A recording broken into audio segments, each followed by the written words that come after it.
everyone, to New England Nation Extra. I'm Maria Tribal Peace alongside Cole Johnson. Cole, how you doing today? I'm doing great. How are you doing, Maria? It's a nice day. We had a big day yesterday. A lot of people we talked to. Big day yesterday. There were a ton of press conferences, and we're going to break down a couple of them today. But the big topic we want to focus on is the quarterbacks. There was so much information yesterday on Cam, Jarrett Stidham, Brian Hoyer, even Jed Fish, and we're going to talk about that all today. Yeah, it was very interesting to see that many different people in the same day. We got basically every coach on the staff and all three quarterbacks, and Cam Newton, Stidham, and Hoyer. And it was tough because we kind of had to bounce around. We didn't get to see everybody talk, but it was a really cool experience to get their thoughts here in the first couple weeks of camp. Yeah, Cole, we were bouncing around from room to room in all the different video conferences, but one video conference we both sat in on was Cam Newton, and man, he was confident coming into New England yesterday. He really was. I mean, he was ready. I think he's not a guy who has always been complete buddy with the media, but he's ready to talk when he wants to, and he's going to speak his mind. He does not back down, just showing that confidence. And we saw that yesterday. I think he was asked about if he had anything to prove coming into New England, and this is what he had to say. I don't have to prove nothing because at the end of the day, especially not to nobody, I have to prove to myself. That's a daily challenge, and I don't think nobody's expectations will ever surpass my expectations for myself. And I'm just looking forward to the challenge. You can see that confidence shining right through as soon as he stepped into that room and got on camera to see the media, Maria. I mean, he was smiling ear to ear at a couple of times. And he doesn't always have the greatest relationship with the media. We saw that in Carolina a couple of times. But when he's willing to talk, he is. And he's not afraid to show what he's feeling. And this is a guy that won the MVP 5 years ago and led Carolina to the Super Bowl. He was a great quarterback, and he still can be. And that's what he wants people to know is, I'm here to play, and I'm a good quarterback in this league, and I'm going to show you guys that I can win in New England. And he doesn't want to live up to other people's standards because he has his own standards.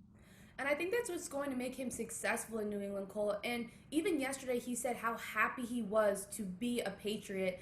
And he gave praise to Bill Belichick and the whole organization. And I think that's going to help him in conjunction with his confidence to, really be successful on the field. Yeah, and I think he did a great job yesterday in saying all of the right things. If you're a Patriot fan, if you're in the New England media, any kind of NFL media, you like to see that he goes in there and gives that praise to a franchise that has made itself as probably the best dynasty we've seen in sports over the last 2 decades. He shows respect to Bill Belichick, and we weren't really sure how they'd mesh right away. But, he gave that praise to him, and this is what he had to say about that in coming into New England. I was just blown away by just the whole overall professionalism of just the Patriots organization, starting with Robert Kraft, with Coach Belichick, as well as, eventually speaking with Coach Josh. Loved it ever since I've been here. I've been here going on a week now. And Cam is happy to be in New England, Cole, but he's not the only one who's practicing over there in Gillette Stadium. No, he's not. You got a couple of guys. Actually, you have 3 because they just re-signed Brian Lewerke, who is an undrafted rookie that they cut but re-signed last week. So they have 4 quarterbacks on the roster as of right now. But 2 of those guys, Jarrett Stidham and Brian Hoyer. Now, these 2 guys, they can still play quarterback. And it's what has made the headline in New England shift from, oh, my gosh, Tom Brady left, to we have a quarterback battle on our hands. It doesn't matter if a former MVP and Cam Newton's coming to town. He hasn't played good football in the last 2 years. And you have a guy like Jarrett Stidham who this was his position to lose back if you look in April, May, June even, before they signed Cam Newton at the beginning of July. This was Jarrett Stidham's position to lose.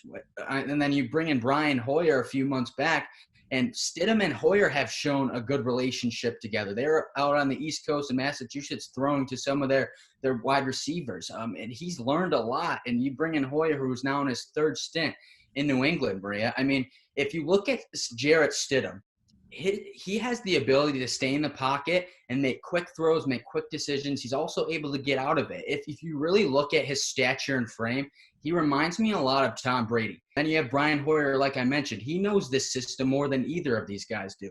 This is his third time in New England. He sat under Tom Brady for 3 years. He stands out as like another quarterback coach, yet he's still playing. He could still go out and win games if you need him to. Say Cam Newton, Jarrett Stidham are injured. Brian Hoyer is just as reliable, and he can go out on the field and get a couple wins if they need him to. That's what makes this thing so interesting. And I think the great thing about having 3 able quarterbacks is this ability to push each other. I mean, they all kind of talked about it yesterday in their video conferences. They're all saying that, they get along really well, they're communicating well, and they're able to challenge each other. So it's not just as Jarrett Stidham was going to walk in and he was going to be that number 1 quarterback. Now he has Cam Newton, he has Brian Hoyer, who are able to, make him better and make them all just a little bit better, which I think can be great for the entire New England offense. But you looked into Brian Hoyer a little bit more because he really wanted to be back in New England. He did, Maria. Brian Hoyer, he's a really good guy, and he's a great competitor. That is the big thing about him. That's why he's stuck around in this league so long. He's bounced around. He's been the backup to a lot of teams. He's kind of been that journeyman, the journeyman backup quarterback. He's like another McCown who went everywhere. Brian Hoyer has been around almost a quarter of this league, as I said, 7 different teams he's been on, and he's kind of coined himself as one of the most reliable quarterbacks in the game of football. He may not, be under center and lead a team to a championship or have amazing stats, but he has embraced competition. He's embraced leadership. And for Hoyer, there's nothing better for him than to go back to a place that he and his family have called home now. My family and I, we actually decided to kind of make New England home. From the East Coast to the Midwest and all the way out to Arizona, Brian Hoyer has worn 7 different NFL jerseys. Whether that be as a starter or a backup, it's been a career where he never stops competing. I had to deal with this in Cleveland. I did it in Houston. I've done it in a lot of places. And for me, I've never really changed my mentality. I think, for me, it's to go out there and get better every day. And if you're not doing that, you're getting worse. Despite everywhere he's been, New England has always had a special place inside of him, making it easy to come back. Throughout my career, even though it's kind of been all over the place, this has always felt, I guess, the most, home. When this opportunity came, I was obviously eager to jump at it. And with New England being his first career stop, he's willing to make it last. We all love living here, and it was just a decision where, as my career gets closer to the end, the last thing I'd want to do is have my career end and then have to make a decision one more time on where to move. So we wanted to put some roots down, and, we were happy about that. And then when I had the opportunity to come back to the Patriots, it just, things just kind of fell in place. Now, Hoyer will compete alongside Cam Newton and Jarrett Stidham to be the next Patriot quarterback. The more, good players you add to a room, a group, offense, defense, team, it's always going to rise the level of everyone else up. So it's something that I've, taken a part of before, and it's something that I look forward to. So Brian Hoyer, just a vital part to this New England organization, and it's going to be important for him to be a leader on and off the field this year for the Patriots. And Maria, after everyone that we saw speak yesterday for Media Day, there was one thing that stood out to me. Brian Hoyer and his family bought a house in New England last fall when he was still playing for Indianapolis. And I mean, if that doesn't stand out to you, if that doesn't say something, I don't know what does. He knew he was going to be needed in New England. He knew it. I think he did. I think, he was ready to come back. He thought, maybe in the back of his mind, he thought it could be a possibility. And like he said yesterday, it kind of just fell into place for him. Well, it fell into place, and now he's going to be one of 4 quarterbacks, as you mentioned, fighting for that starting job in New England. But leading that group of quarterbacks is the new quarterbacks coach, Jedd Fisch.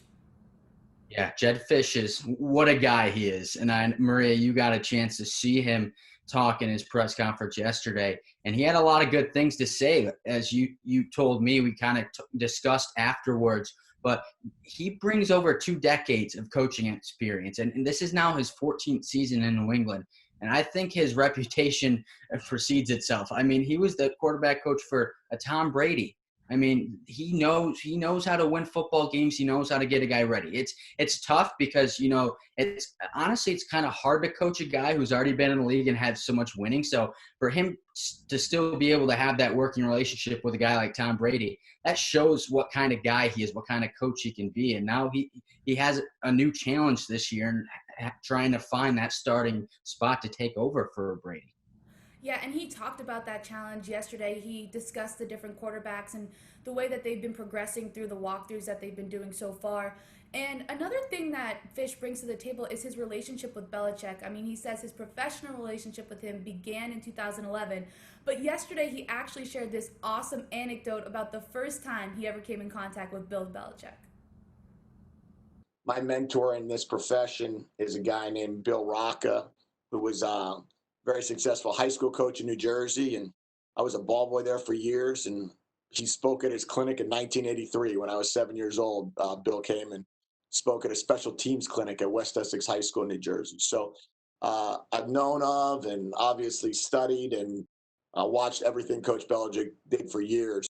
And now the two will work together to rebuild an offense without Tom Brady, a challenge that Fish says he's ready for. I would say learning a new system has been a great challenge, great opportunity, very exciting. Obviously, to be a part of something as special as New England and what they've done offensively over the course really of the last 20 years, obviously the opportunity to work with Coach Belichick and really understand and begin to understand what's made New England so special. Jedd Fish, the new quarterbacks coach in New England, he's going to look to make an impact on the four quarterbacks who are vying for that starting spot, working with Belichick, and he'll be great to watch this entire season. But Cole, we're at that point in the show, our favorite time, the 2-minute drill. Are you ready?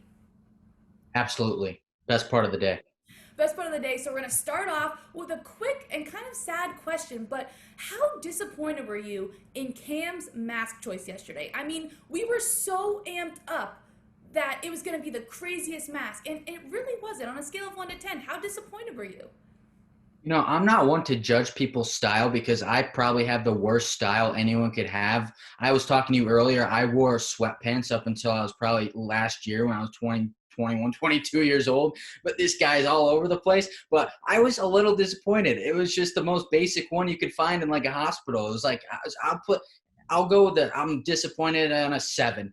A 7 disappointment? I mean, I'm up there. I'm thinking I'm like a 9 because he's known for his style and he comes in with that. But another question in the 2-minute drill, how mad do you think Cam Newton is when he wakes up in the morning? Because someone asked him how upset he was with what happened in Carolina, and he said that he wakes up mad. So on a scale of 1 to 10, how mad does he wake up in the morning? 8. We'll go 8. I was gonna go for like a 9.5, but he may be overplaying it a little bit. I think that's one of the things where he wanted to make it. It was something he wanted to say and make it look like, guys, I'm ready. I come in mad, but he overplayed it a little bit. I don't know. I'll go 8. All right, he overplayed it maybe a little bit, but I mean, I think it's good for New England because it shows that he's ready to go. He's ready to, make that comeback that we all want to see. And last question of the 2-minute drill.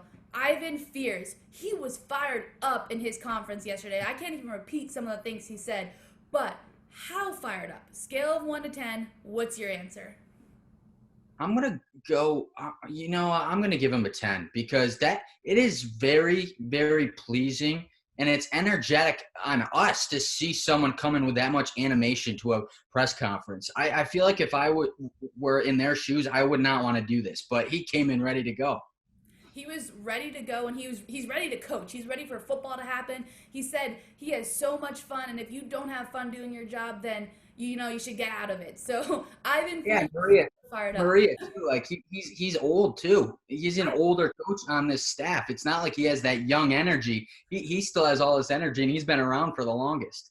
He's been around for, I think he said 24 years yesterday. So I mean, he acted like he was a rookie coach, just ramped up and ready to go. So I think we all need to take a couple hints from Ivan Fears because he was very excited to do his job. But that's just about all the time we have for New England Nation Extra. I'm Maria Tribal Peace. He's Cole Johnson. We'll have more coverage for you throughout the week, so be sure to stay tuned.